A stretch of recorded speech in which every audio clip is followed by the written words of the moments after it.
Hello, my friends. Russell Wright from Network Empire and ThemeZoom.com. Today is our Friday SEO extravaganza with Sue Bell and Jimmy Kelley. Today we are going to talk about a much wanted, discussed topic at our help desk and many, many other places. The live events that we teach at, a lot of our software questions, things to do with social explosion, and many other of the Network Empire tools. Today we're going to talk about indexing, crawling, and domain authority and page authority, power and trust. And I'm here with Jimmy Kelley and Sue Bell. Thanks, guys, for joining me. I'm really glad we could get into this. Hey, thanks, Russell. This is something that I don't see talked about too much out there in all the SEO forums and discussion groups. As far as I know, we're the only people that are really talking about what's going on with crawled versus indexed pages and the links that are on them. Yeah, it So, really is. It keeps coming up again and again for all of our thousands of students worldwide. yeah, so I'm very intrigued. I think we should start with the basics Okay, and just get into a few definitions let's first. do it. All right, so Jimmy, what would you say defines a crawled page? Um, so crawling just happens, you know, Google has a program that basically goes out and people have probably heard of it as a bot or a spider or Google bot or something along those lines. But basically, it's a program that goes out and just crawls web pages on out there in internet land, basically. So it's going on all the time, and um, as it goes out, there's other processes that help it pick up other URLs. So it'll go out and crawl a page. And, this is helped by, people use Google Webmaster Tools. They do a fetch, and that'll shoot the Googlebot over to that page. Or, people will submit a sitemap for their site, and that gets the Googlebot going and crawling all those links. And, as Googlebot goes and crawls these pages, it's making a list of the links that it's crawling as it's going down the page, and then those get put in the queue to go and get crawled next. And so it's kind of a continuous snowball process, I guess, if you think of it in that sense. Okay. Mm-hmm. So then I would imagine that that there must be some kind of a priority to how Google would write the script for a bot to go out and crawl things, such as sites that change frequently, or sites that are super popular, or sites that are heavy hitters on the internet. Like those things might be checked more regularly. Does that make sense? Yeah, I would agree with that because, certainly it's not going to send a bot back to a site that, changes content once every 6 months, as opposed to, some of these big social platforms where everything's getting shared all the time and there's a lot of social activity. Like they want to be at the front of that. And so also, you have sites out there that are continually putting up content. Probably by the time it finds the next navigation link, for a blog or a website that's putting up fresh content quite regularly, that's getting put in the queue because it happens to be one of the links that it found on the crawl it was doing at that time. So Gotcha. certainly people that do more frequency of publish, that's going to get the Googlebot going a little faster to those sites.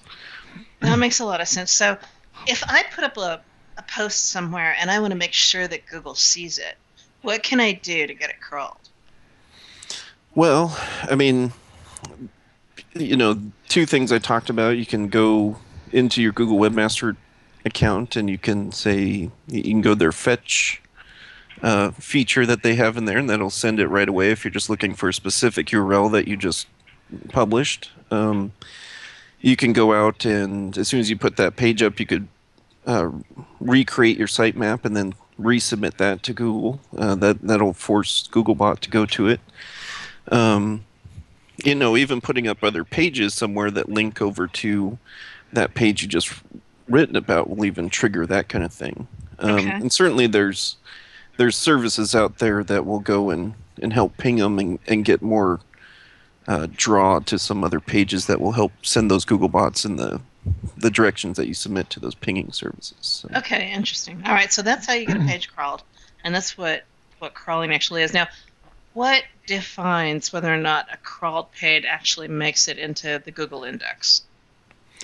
Well, I mean, basically, if you wanted to sum it up into one one line of text is, does that page actually add any value to Google?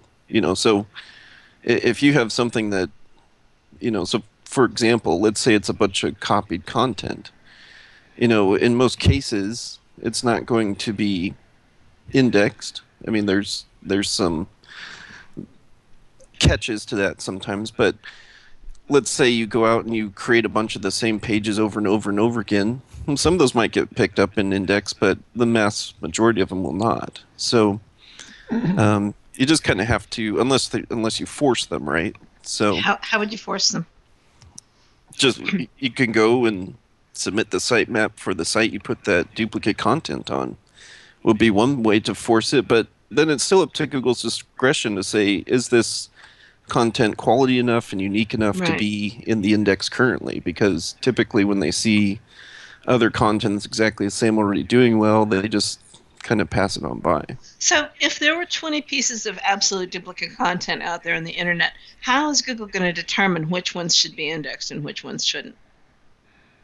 Well, it's kind of interesting because this kind of goes to the Google caffeine update. So like everything was getting indexed all at once. Right. And Google's solution to that problem was, let's come up with Panda. So instead of them fixing this dupe, so this was like, let's index and crawl everything all at once. Let's put it on the webmasters to fix dupe content type issues. And that was kind of their solution. That was kind of the birth of Panda, was the result of their caffeine update. Well, I'm not talking about 20 pages all on one website. I'm saying, let's say that a press release goes out, right, which is mass syndicated across 100 different sites.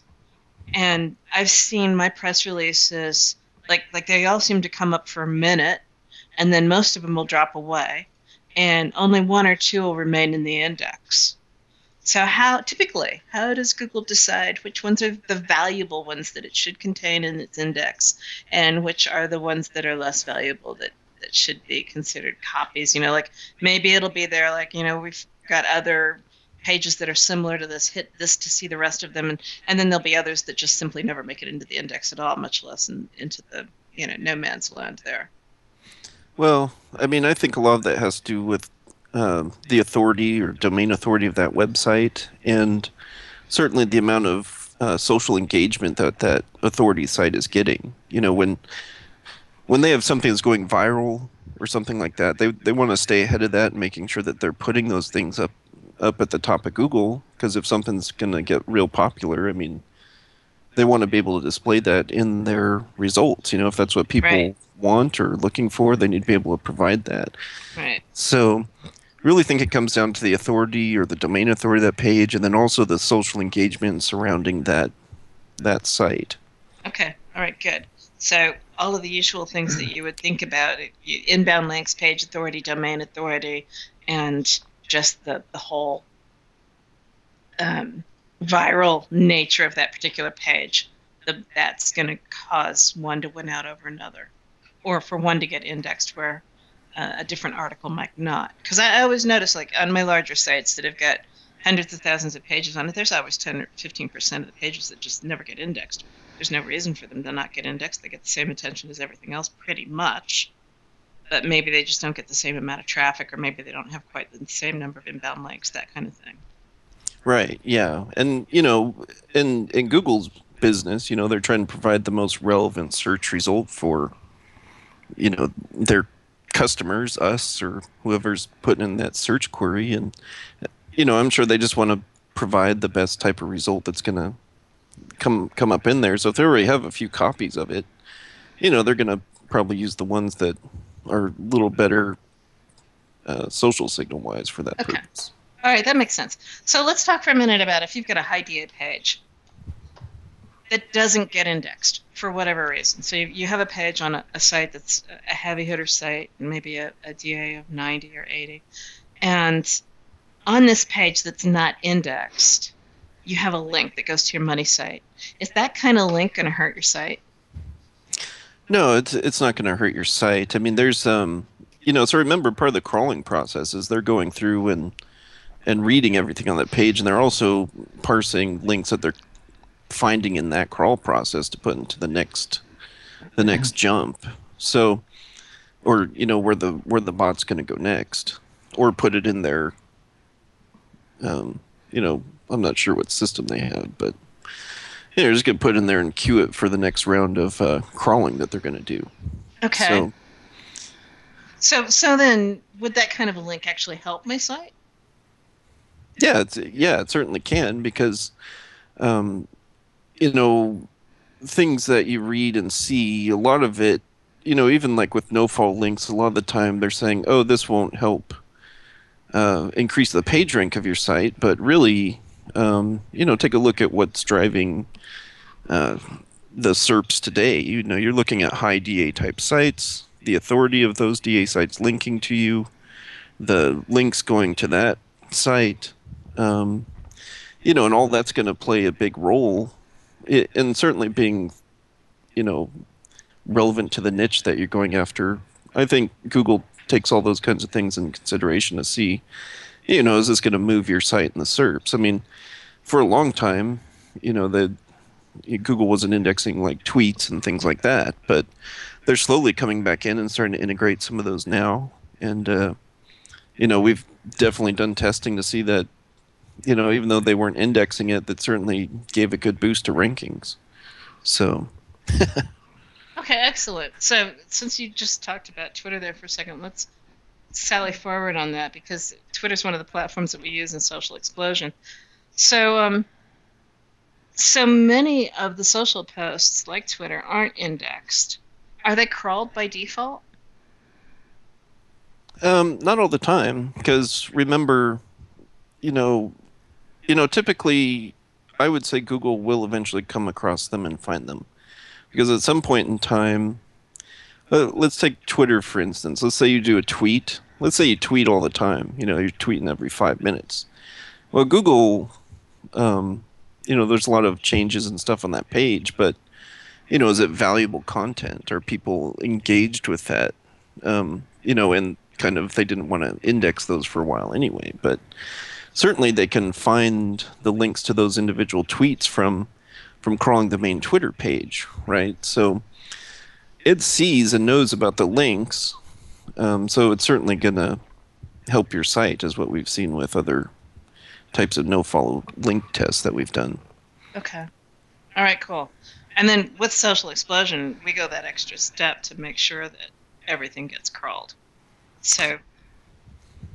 Yeah, certainly. Yeah, we also help make sure that these links do get crawled in Google. So anyone using the Social Explosion plugin, as they get their posts and things syndicated out through our social network, we then go ahead and make sure that these are getting crawled by Google. Now, whether they index it or not really depends on, is this enough value to Google's web results, basically. That's really what it comes down to. And typically a tweet is only about a sentence long, so for them to index the individual tweets, you wouldn't see too many of those, but I could see where you got a lot of interaction with a specific tweet, they might start doing that, and I've certainly seen them start turning on the hashtag pages again as of recently. Right. Here in the past, 3 or 4 weeks. So. Right. Okay, cool. I think that pretty much covers the topic that we had for today. Okay. Is there anything else in this conversation that's... I think that there are some common things for beginner and intermediate that I would like to just quickly, before we close. Sure, sure. People ask a lot on our help desk about things like ping RPC and WordPress.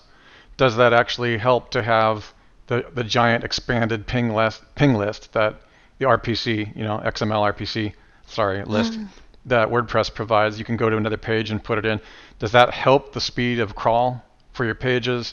The other thing that comes up as well is there's a lot of services out there, indexer services. I'm not going to name any, Linklicious being the oldest one, but I'm not going to get into a bunch of other ones. Part of the reason that people pay for those services is it correct that they pay for those services because the servers that those services are on have the Googlebot all the time just running through millions of pages? So that's when you would pay for those. Those are the two main questions that I get from my students on my end. If you guys could fill us in on that. Do you want to answer those, Sue, or do you want me to go over some of them? You can talk about the XML RPC pinging service. I don't think that that's just for XML RPC. I think that's any time that you put a post into WordPress that it does a pinging service. Yeah, a lot of them will go out, and you can put more pinging services down there in your WordPress file as well. And you could do a search online and find recommended ones that make sure that these get crawled a little quicker. Yeah, that's what we're asking. And okay. So certainly that'll help speed it up a little bit. Also, just taking your XML, I mean, that's the biggest probably driving factor that you can get crawled right away. Just if you put up new post, update your XML file, put that sitemap or your sitemap, and throw it into Google Webmaster Tools. It'll get it. It'll get it spidered right away. Okay. And then the second question, again, to reiterate, is a lot of students ask me about, and the help desk as well, about indexing services. Is the theory, just the theory, the basic theory, is that you should pay for those services because you've got tons and tons and tons of pages that you need crawled, so you need a service that has Googlebot pretty much living on their servers? Is that how it works? Well, you got two different kinds of services there. You've got pinging services and you've got indexing services. I'm talking about the indexing services. These are two separate questions. Jimmy has effectively answered the first one. The second. Well, no. So the first one was really the pinging service inside of WordPress. Okay. So there are also external pinging services. Okay, I understand. Right, so you can take your URL from, say, Twitter or whatever and throw it into those pinging services and get it pinged. Which can be a good thing, because that will definitely speed up the ping and ensure that Google sees the page. Okay, gotcha. As far as getting it indexed, throwing it into something like Linklicious and getting some spammy links that go back to that page so that it, quote, gets indexed, unquote, I think you're going to see a huge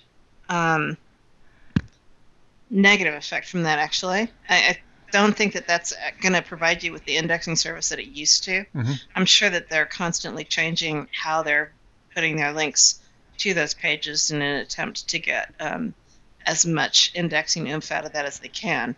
But the things that used to get you indexed are no longer the things that do get you indexed. And the interesting thing, depending on how far back and what kind of destination you're sending the indexing service to, if it's too close to your money site, it'll actually be a negative effect. Right. Okay.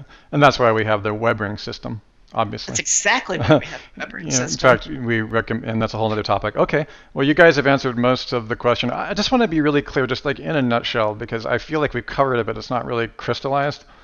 Bottom line, crawling does not mean index, but if it's crawled and gets pinged, it can still pass juice. If it's not indexed, this is the question that I just want to make sure you guys walk away. If it's crawled and not indexed, something can be crawled and not indexed, but it still provides energy to the site, correct? Correct. That is correct. Is it power or trust that it provides, Jimmy? I know the answer, but I want to make sure that's the common question we get. If it's in... Most of the time it's going to be trust, exactly. But I mean, you'll have instances where you can get power from that as well. It just depends on that type of link that's linking out at that point. You might accidentally get something that gets crawled that already has your link, and it happens to be like a magic link that has lots of power for whatever reason. Yeah, exactly. Gotcha. So you might have, for instance, you might have a PBN that is not indexed, and it's a default link over your money site, right? So as it crawls, it's still going to follow that link, right? So even though it's not indexing the page, it's not putting that page specifically in the SERPs, it's still going to follow the juice of that page. Gotcha. Whereas now if it's a no-fall link, now there's some other rules that come into play.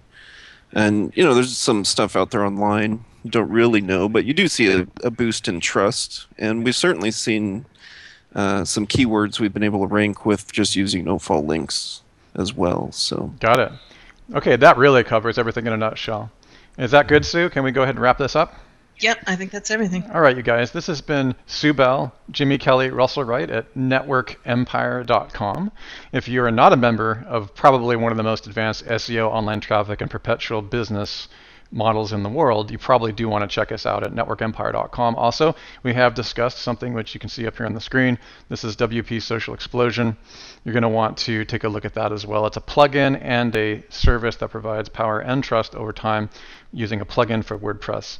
And we, of course, have other kinds of software, actually, a huge arsenal of software that is for our sustainable model that helps you maintain the power and trust that you develop over time. Thank you so much, Sue, Jimmy Kelley. We'll see you guys, the audience. We'll see you on the inside. Thank you.